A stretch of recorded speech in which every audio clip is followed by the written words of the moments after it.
If you've ever wanted to communicate with animals, then today you are in for a special treat. We have guest Marissa Webb of My Kindred Creatures on with us to talk about animal communication, both physically, energetically, as well as how can you spiritually tap into what your animals are feeling and actually start to connect with them. So we talk about so many cool things about animals that you have today, about animals that you've had in the past, as well as how do we let go of guilt or even perfectionism as a pet owner? Because I know most of our listeners, we're busy, we have businesses, we have creative pursuits, we have families, and sometimes that guilt can creep in. So we also talk about that and some of these emotions as pet owners and what these animals want us to know. Let's get into it. Welcome to Confessions of a Spiritual Entrepreneur. I am your host, Samantha Fackler, business mentor and brand strategist. This show is about what it takes to build something in public, a business, a body of work, a brand, or a creative project so that you reach the right people. After 14 years in brand and marketing, I've seen so much confusing advice out there that tells you you either need pure systems and rigid frameworks or intuition and manifestation vibes. And from my experience working with over 100 companies and even more clients, I find that growth is somewhere in the middle. So here we talk about the real choices of creating, showing up, and attracting the people that your work is meant for. And right now, I am very pregnant while running my company, so that journey will probably make its way into the show too. I'm glad you're here, and let's get into it. If you're feeling a little scattered in business, like you could show up, but you're not fully clear on who you're speaking to or what you're supposed to say, this is for you. I created something called Focus Pocus, and it is a simple reset. So you quickly understand who is your true target audience, what is the one channel that's going to be highest performing for you, and easiest to show up on, because that's different for everyone. You will also learn how to understand what works on that channel for your audience. And finally, how to show up there confidently so it doesn't feel like you're climbing cringe mountain every time you show up to post. It is not a full brand overhaul, but it is about getting focused and moving again quickly. You can check Focus Pocus out in the show notes. Today, we are joined by intuitive animal communicator Marissa. Marissa, welcome to the show. We are so excited to have you on today. I'm excited to be here too. I love talking about this stuff, so I'm ready. I have a dog named June. I've had her for about 5 years, and I share her a lot on my Instagram and with my clients. And I've found that this community has a ton of animal lovers and pet owners. And so I think, just to start off today's episode, there's so much that you're going to share with how do animals communicate with us? What can we learn from them? Things to keep in mind, especially as people who are busy, business owners, creatives, etc. But before we fully dive in, I'd love to know, how did you get into this work?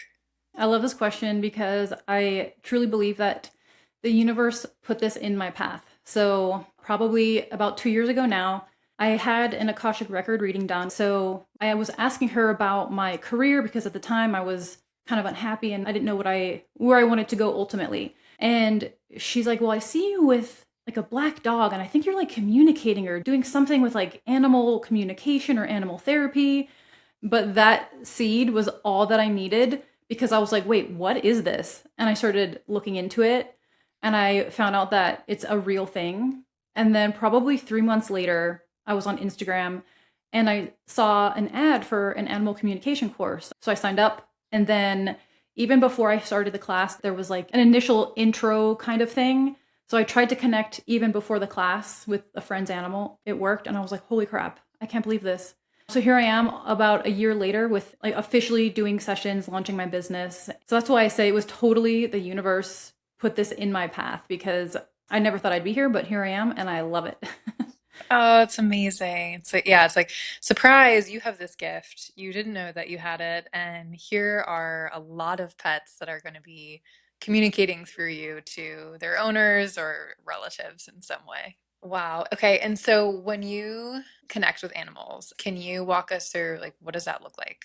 It's a heart-to-heart connection. So I build energy in my body with the intention of using that as a telepathic connection. And for me, I connect through my heart chakra, through the animal's heart chakra. For me, I sort of feel that connection, or at this point, I just know that I'm connected because I've done it so many times.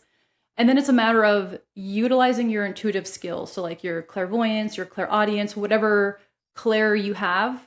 And then you just ask the question, kind of like in your head, get an answer, and that's it. It's a back and forth thing. It's not mind reading by any means. An animal is only going to share what they want to share. Sometimes they don't want to share things.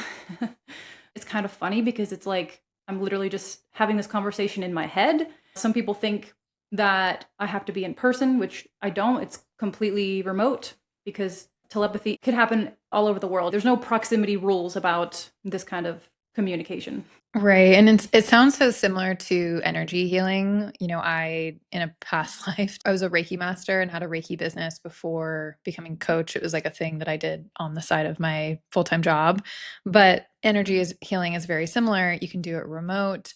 It's very much like a heart emotional connection. There's energy moving in some way. So it's interesting that this intuitive communication that you have with animals is so similar. It makes sense that you work with clients all over the place and can connect to their animals. Yeah. Energy has no time or space bounds, right? It's all the time, it's everywhere. It's so fascinating, I think, what they can communicate through this medium, through people who can connect with them. How I even stumbled upon this subject or even knew that animal communication, intuitive communication was a thing, is that actually the woman that does my eyebrows, I was getting my eyebrows done. And she used to have a dog, and the dog would greet all her customers at the door and be in there for all sessions, facials, eyebrows, you name it. And her name was Candu. And the woman that does my eyebrows, she got a reading done and she said, Candu really views herself as part of the business. She really feels like she's a businesswoman and she expects to be paid in treats and cuddles. And I mean, both of us just laughed because it was so true. That is totally how the dog behaved. And I think something that we were talking about before hitting record too is that is how animals communicate with us is through behavior. Yeah, absolutely. That's probably the biggest thing that I've learned through this because again, I'm not a trainer, I'm not a behavioralist, but anytime an animal is doing something, they're trying to communicate because they can't open their mouth and say, "Hey, I need this." So they're going to do something to get your attention. So a shift that is huge for a lot of people is if they're doing something that's annoying you, just stop for a second and ask what they need. It's always something. And a lot of times it's an obvious thing. Animals are not that complicated. Yes, they're actually very deep when you talk to them. They know so much. It's crazy, but they're also very simple.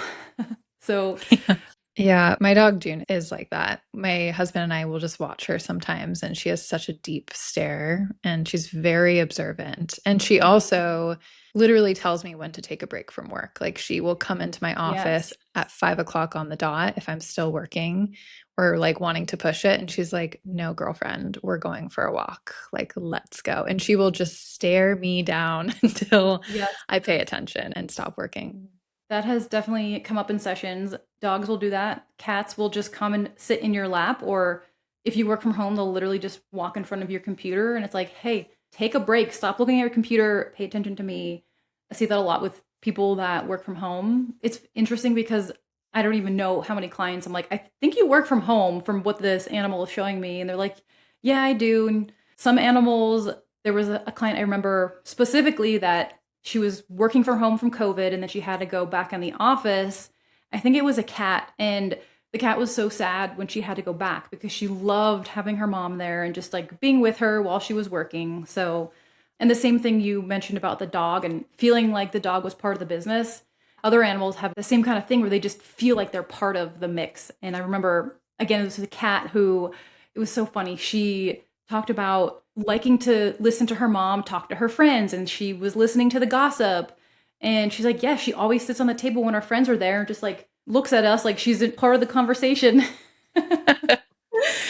So, Absolutely. I mean, my dog, she'll do that too. And I feel like she's such a girl's girl. Like, if yes. I have like a friend who comes over who's a girl, she's super excited. But any guys that come to the door, she's a little wary of. She's always had a different reaction to them. It's interesting how they have such personalities and tendencies and preferences. They really do. Yeah.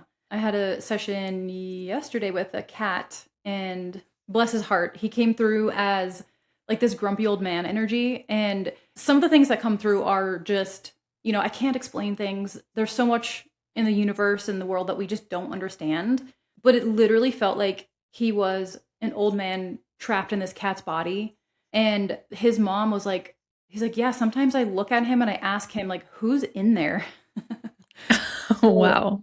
yeah, so sometimes energy comes through of I'll see past lives or what seems like reincarnations where an animal was another animal or a human in a past life. Crazy stuff that I'm like, I just have to trust what I'm getting and I don't need to understand it all. I just trust that what's coming through is, for a reason, that they're showing me this for a reason. Right. You're receiving different symbols, visions, words, personalities, and then sharing them with the other side, which is so cool. And something also I wanted to bring up is, especially people who are busy, who are working, or right now, I'm 26 weeks pregnant and we're going to be bringing a baby into the family. Sometimes I do feel guilty for being like, oh, I'm so sorry. Like, our walk is an hour or two later than it normally is. Or I actually talk to her like a human and I'm like, there's going to be a baby coming in. Like it's going to be an adjustment, but then you get to get all the food scraps and you have this friend that's your size. And I'm curious your thoughts about that. Yeah. So first, I love that you talk to your dog like a person because I truly believe we should all do that because again, they understand so much more. And that can go such a long way of just giving them heads up of like, hey, this big change is happening. I'm going on a vacation. Here's what's going to happen. So that's one thing. The second thing is that animals at their core are legitimately just pure love. They're pure love and they don't expect you to be perfect. So I totally relate to being a busy entrepreneur and you don't always get to do everything you want for your animal because you're juggling a million things, but animals do not expect you to be perfect. They can feel the love that you have for them and they're not going to hold it against you if you miss a walk or if you're going through a life phase where you're about to have a baby and they're not going to be your main source of attention anymore. Like they understand this kind of stuff and they do not want you to feel guilty about it. Like they're here with you, they love you. The biggest thing they want is just like your presence. And again, they can feel your love. So even if you think that like, oh, they didn't get a treat or they didn't get to get pets, it's not transactional for them. Like they know that you love them. They feel it. They pick up on your energy. That is so sweet. And that's so good to hear because I think my dog will give us like the side eye sometimes and we can tell she's like being sassy. She's like, you guys, I'm restless. I need to do something. Yeah. Yeah. But I guess that's part of her personality. Yeah. I mean, animals, they have their needs, right? Especially dogs have more energetic needs or more used to routines. And if they don't get their routine, then they might be a little grumpy in the moment, but they don't hold things in like humans do. They're not going to be like, oh, I remember that one time that we didn't go on a walk and now I don't like you forever. Like that's not a thing for them. They get over things. They don't hold on to things generally, especially if you love them. I actually had a really funny story of I think this was a dog that this was the first time that they've communicated something that did feel like a grudge, but it made me laugh so hard. So one of the questions I ask is, what do you want less of? And what came through was it felt like someone gave something to him and took it back. And he was like upset about it. And when I talked to the owner, she just starts laughing because it didn't feel like something recent. I was like, this feels like something that happened a while ago. And she just starts laughing because about a year ago, I think it was her husband took a treat away from this dog, and the dog peed on the bed because he was upset that the guy took the treat away. And I was like, I can't believe this dog is like still talking about it. And not that he's like actively upset, but it's like he remembers that and he's like, don't do this to me anymore. Like, don't take my treats away. Don't ever do that again. I get it. If Yeah. someone took my dessert away, I'd be pretty pissed. Right? You So, would remember that. yeah. That is so funny. It's true though. I mean, animals, when you're around them, they do remind you to be present. They're so in the moment. If they're thinking, it's like they're processing what's around them immediately. Yes, exactly. Yeah, that's the best thing about them, I think. Yeah, I'm wondering because we're talking so much about my dog, June. I'm wondering if anything comes through at all. Just throwing it out there. I'm feeling a lot of pride for what you're doing. She feels like you're making a huge impact. in the world. Oh my God, that makes me want to cry. Yeah, she wants me to keep going. And she's Oh, excited about the baby. It makes me oh, emotional. oh my God, that makes me emotional too. Mm, yeah. Oh, yeah, that's the one thing, right? It's like when you have an animal, it's like they're your first child, and then you bring kids into the picture. I've been worried, like, how is she gonna handle this? How do I make this Yeah. easy for her? It's so funny that you say that because I was talking to my boyfriend earlier today and he has a tiny white dog and we were just like sitting there. The dog was between us and I was like, this legitimately feels like our baby right now. And it's so true that I think dogs, especially because they're a little bit more needy, for lack of a better word. And they're just, oh my gosh, she's actually like the first dog that I've ever been this close to in my life. I didn't have dogs growing up. So the whole experience with her has been so new to me, which is maybe unexpected because I'm an animal communicator. I've just always had cats. But yeah, so anyway, having this dog in my life has been so life changing and definitely feels like I have a little baby because she's a puppy too. So they're very demanding. They are demanding, yeah, but it's so special. And I think there's something to that too. And I'm curious your thoughts on this because I also grew up with pets, but my connection to my dog now, June, is so much stronger and greater. It's such a different relationship than I've had with other pets in the past. And what do you think of those types of connections? They're super special. I think that from my experience, again, it's one of those things where when I talk about soul animals, if you know, you know, like if you've had that type of animal in your life, you will probably just get emotional thinking about them because you love them so much. From my experience, that soul level connection, it's such a deep bond. And again, depending on what you believe, I believe that it's because you've reincarnated, you've had past lives before, and you will again. It's like some people talk about that you have like a soul family where, it could be your husband, your brother, your family, your animals that have reincarnated together before. And it feels like such a strong connection because you've had so much history together and you're doing some kind of karma in this life. In a past life, she could have been your mom, or you could have been brother and sister, or whatever. Like there's endless possibilities, but it just feels so much stronger because the soul ties is so much stronger. Yeah, I get that. My husband and I joke that like if there was an alternate universe, she would be like a dragon or some sort of large creature because she's only 35 pounds. And I feel like sometimes she's like, ugh, I'm in like a small body. Like I'm such a big personality.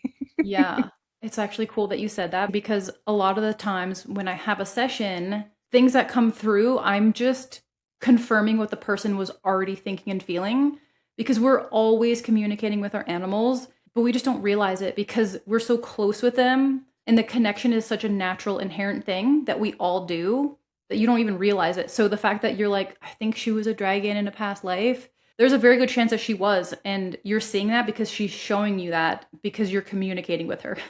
Interesting. Okay. So dragon, horse, we were like, she was some sort of big animal in the past. Yeah.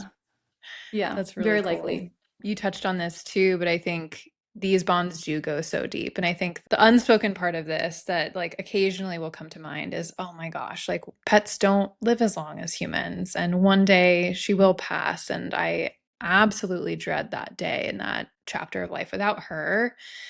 But it is also something that happens. And I know that you do a lot of sessions with animals that have crossed over. Have you seen any patterns with what they communicate to their owners? Yes, so probably my favorite session type is Rainbow Bridge for a lot of reasons. Connecting with any animal just feels like pure love, but an animal who has passed is like 10x that. So it's emotional just for the explosion in my heart, essentially. But one thing that is definitely common among all of them is that they just want you to be happy. They don't want you to be grieving, like stopping your life to grieve them. They want you to be happy. They want you to continue living. They don't want you to feel guilty and to be holding that heaviness because where they are, essentially, like they're this higher energy. They don't have any of those negative emotions with them anymore. They are legitimately just like pure love energy. And if you realize that, like, being guilty for anything is not honoring them. Honoring them is to continue to live your life and have joy in your life, have love, and focus on that, not focus on the loss. And also, the connection never ends. Like, just because your animal physically doesn't have a body Doesn't mean that your relationship is over. You can still connect with your animal. They're still there. You can ask for signs. You can ask for them to visit you in your dreams. They're always still there with you. Yeah, that's so special and such an important thing to remember too through those kind Yeah. of tough grief periods. Yeah. And I get it. It's easier said than done, especially if you have one of those soul level connections, because people can grieve animals more than a human or as much as a human because that animal is such a huge part of your life and you've shared so much together. So I totally get it. It doesn't make it easier, but I have helped people process some of this just by understanding that the guilt isn't doing anything for you. Essentially, you're holding on to it because you think that you're gaining something or you think that you're obligated to feel guilty, but that's not the case at all. Like, guilt doesn't do anything. There's no reason to hold that. You can grieve in the time that you need, but just drop the guilt. You're not solving anything with it. That's good. That needs to go on a billboard somewhere or a brochure. Yeah, I Wow. agree. I see so many people, and it's heartbreaking when I see them struggling when the animal just wants them to be so happy and they just want them to, like I said, continue their life and maybe even get another animal. Like, they're not going to judge you for getting a new animal. Sometimes I've had people ask, like, is it too soon? Are they going to be upset with me? Absolutely not. They're never going to be upset with you. They're going to be like, heck yes, you're getting another animal. This is amazing. I'm glad you brought that up because I heard from someone somewhere. I do not remember. Pregnancy brain is striking in the moment, but they were saying like someone's dog had passed and then the next dog kind of like landed in their lap out of nowhere, but they felt like one dog was almost like high-fiving the other one and switching places. And I don't know, do they communicate together? Could you tell me more about that exchange? I've definitely had sessions where that came through specifically that, like, the animal in heaven, she's like, the next animal you get, don't even worry about it because it's going to be like pre-approved by me. So they definitely do coordinate like that to help get the right next animal in your life. And I've also had cases where people have felt like their animal has reincarnated. That's pretty cool too, because like there's a couple signs that I think that it's your past animal that's come back to you. And a lot of times that will be when it's a soul animal because I don't want to say they're stuck to you, but like they're meant to come back in some way, shape, or form. So a lot of times they'll have very, very similar mannerisms, very similar personalities. And a lot of times the person is already, if I ever bring it up, they're like, I was literally thinking that. And sometimes there will be a weird connection where it's like they got the new animal on like the 1 year anniversary of the passing or something else like that, where there's just these weird synchronicities between the two. And I do believe that it's the animal coming back. Yeah, it's so interesting. I always joke with my parents because they have a dog who actually looks a lot like mine. He's much older and bigger. He's, yeah, a bigger mix. But basically, years and years ago, before I got my dog, I was actually talking to my parents' dog, and I was like, if I were to get a dog one day, I would want them to look just like you. Like, you're Aw. so cool. And then fast forward, and my dog ended up just kind of dropping in my lap as a foster. And I didn't even know what she looked like when I went to go pick her up. And then the day I picked her up, she looked me in the eye and she literally like put her paw on me. And I was like, oh, I feel like you just claimed me or something. Yeah. She's grown up, but she looks like my parents' dog, but a smaller version. And when I introduced them, it was like they knew each other. And I found that to be so mind-blowing. This is likely. I would say it's very likely. It's like, did they coordinate this? Did they plan this on some level? I think animals choose us. Like, we think that we choose them, but I think they actually choose us. I kind of had like a little bit of a similar story. I adopted a kitty about, I don't know, a couple months ago, and I was working at the animal shelter for a few months. My intention was eventually that I wanted to adopt one, a cat, and it was a couple months that went by. They had like an influx in cats. I think it was maybe spring or something. And there was a cat there who I just met him one time, and the way that he looked at me, he just looked at me and like blinked a couple times, and my heart just immediately melted. I was like, and it was nothing really different than like other cats, but something about looking in his eyes, my heart knew. I was like, oh my gosh, I think he's the one. And then I waited a couple days just because I was like, I don't want to be too impulsive and adopt a cat that I'm not ready for, but I could not stop thinking about him. So then I took him home and now he's my little boy. Oh, how sweet. Yeah, I really do think animals choose us too.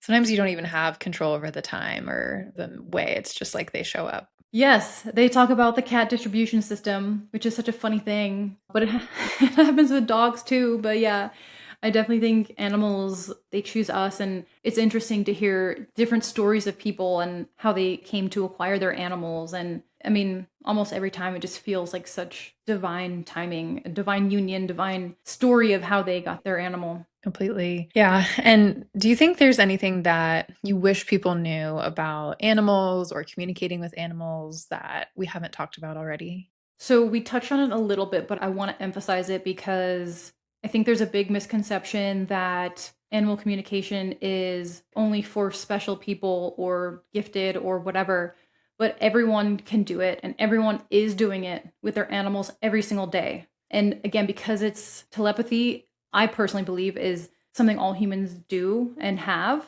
But, because of modern day guilt and shame about all of this kind of stuff, we push that away and we don't like claim it as part of who we are. It's part of the human experience. So I promise you that you're already communicating with your animal. And any time where you're like, oh, I think that he wants to XYZ, or I just feel like he's feeling sick and he needs a little extra love, like that is how your animal is communicating with you. But again, it just feels so subtle and just like your own thought that unless you're like trained to do it, it's harder to differentiate. But I promise you, you're already doing it. Like literally every session that I do, I'm almost just validating what people are already thinking. And it's because I'm just confirming what's already happening. I'm confirming the communication of the person and their pet. So trust what you're feeling and thinking about your animal. And another big thing is like, of course, I love connecting for people, but I also love empowering people. Like, you're the best judgment for the care that your pet needs. Like, follow whatever your gut's telling you, follow your heart. Like, you're going to be the best person to care for your pet. Like I said, I would love to help people just confirm like how to best help their animal. But at the end of the day, like you're going to be the best advocate for your animal. I love that. I also love that your dogs are barking in the background. It feels I keep really getting all these fitting. packages. And last thing, I ask all my guests this because obviously the show is Confessions of a Spiritual Entrepreneur, and you are very much a spiritual entrepreneur. Do you have a confession, whether personally or from your work life? It could be literally anything that you want to share with our audience. I don't know like how many people are actually in the intuitive space that are your listeners or people who are maybe thinking about going down this path, but a lot of times for me like I might come off as very confident and like I know what I'm talking about. I still doubt myself a lot, and I think that maybe people need to know that of like it's okay to doubt yourself, but like just push through it. And especially with intuitive work, because sometimes you're like it's all in your head and you're like, am I making this crap up? But at the end of the day, it just goes back to trusting what you're seeing and like trusting that what you're getting is for a reason, right? Yeah, so like going back to your own personal trust and working through the doubt, because I think it can come up in so many ways, either with like, during an intuitive reading or even just putting yourself out there on social media, because that can be super scary. Yeah, I guess just recognizing that it's okay to have doubt, because I guarantee like every single person at some point in their process is going to be feeling that. There's going to be feeling that fear. That's just part of the process. It's normal and it's okay. Yeah, I love that confession. It's so real. I mean, I've had my fair share of many moments of doubt, and there are many more in the future too. It's just a part of the whole journey. So thank you for sharing that.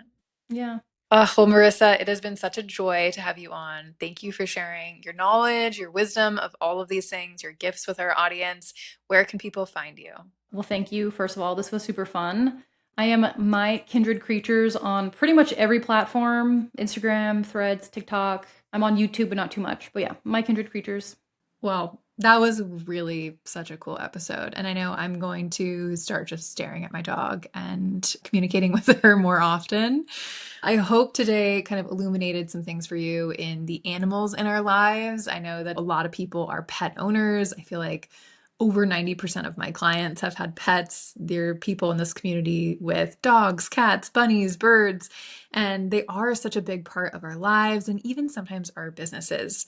If you enjoyed today's episode, please leave a rating or review. They go such a long way in helping us grow the show. If you're new here, please be sure to follow the show so you do not miss future conversations like this one. And with that, I am your host, Samantha Fackler. You can find me on Instagram at samantha.fackler, and I will catch you next time.